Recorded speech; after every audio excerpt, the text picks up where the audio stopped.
My baby was in the NICU for 15 days after he was born, and I wanted to share, if you are a NICU mom right now, I wanted to share what I really appreciated being told by other NICU moms, and just what I wish I could go back and tell to myself. So this is what I would say to somebody whose baby is in the NICU right now.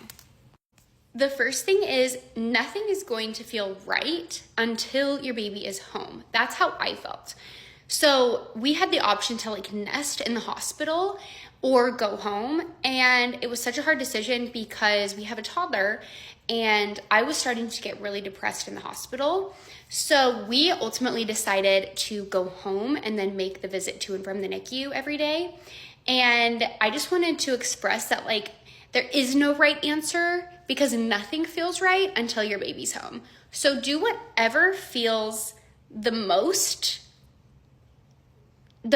right to you. There is no right answer because nothing is right because your baby isn't home with you. I got really stuck in my head about what was the right thing to do, and there just isn't one. Just do whatever you need to do to get through the next day the best way that you can. Another thing is call as many times as you need for updates. I remember someone told me this and I was like, oh, actually, I need to call more because I would be at home. I tried to get to the NICU. Well, I got to the NICU every day, but in between those times, I wanted to know how he was doing. And so I started calling the nurse anytime I had a moment of anxiety, and then they would give me an update and tell me how he was doing. And that really helped me just get through the next hour, the next day. The next thing is there isn't a right amount of times to visit the NICU. I really got in my head because, and it's like I said earlier, no matter what you do, it's not enough. No matter how many times you make it there, it's not going to be enough and you're just not going to feel right. So I really tried to go every morning and every evening to go see him, but I was not doing well. My body was not recovering well from postpartum because I was up so much when I should have been laying down and resting.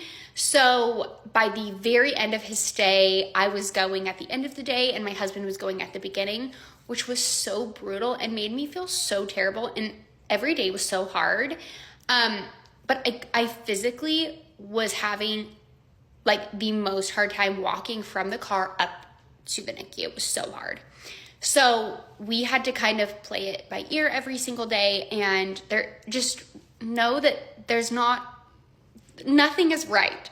Do what you can and to get through the day. And you want to be healthy and strong for when your baby comes home, and your health and body matters. And it's just so freaking hard. And I feel like it's impossible to not feel guilt because leaving the hospital without your baby is the worst feeling in the world. Another thing is let them know if you do not understand the medical jargon. There was one time when the doctor was making rounds and everything they were saying sounded so scary to me that I just started sobbing and I wasn't understanding what was going on with my baby. And I was very panicked. Once I took the time to let the nurse know, I asked to speak to the charge nurse, and I just asked them my questions. I felt a lot better and a lot less panicked. I feel like the medical jargon in my case made things sound worse than they were. And so I really needed them to dumb it down and give me high level because the everyday medical jargon was really stressing me out. Your baby should be in your hands, but it is good to remember that your baby is in really, really great hands.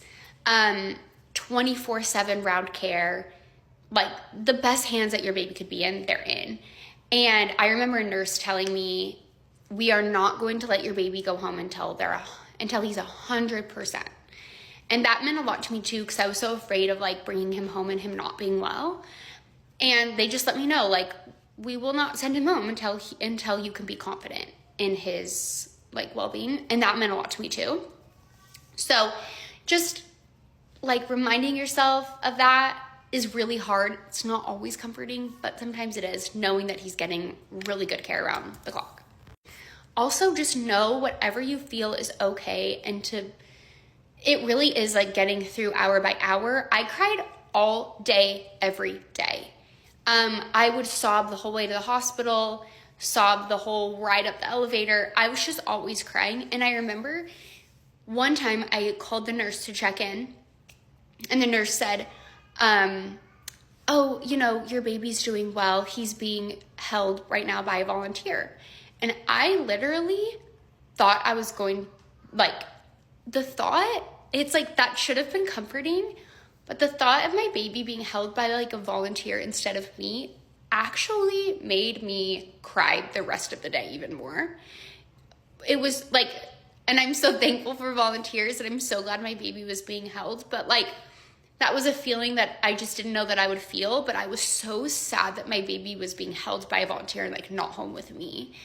And so I feel like things like that come up while you have a baby in the NICU. Like, it's so painful, and you're gonna have like lots of different feelings, and there isn't a right or wrong way to respond. And like, your baby, like, it's so hard. So anyway, I just wanted to drop in and share that in case it gives anybody a glimpse of hope or like a good thought to get you through the next hour, the next day of your baby not being with you. I thought my baby would never come home. I had that feeling. That was how I felt. I literally was like, I can't picture him ever coming home. And he did come home. He came home after 15 days. It was the longest 2 weeks of my life. Time was a complete warp. Nothing made sense. And I was not okay. But he did come home, and your baby's in the best hands. And I'm just giving you a big, big hug because it is so freaking hard. And you can do this.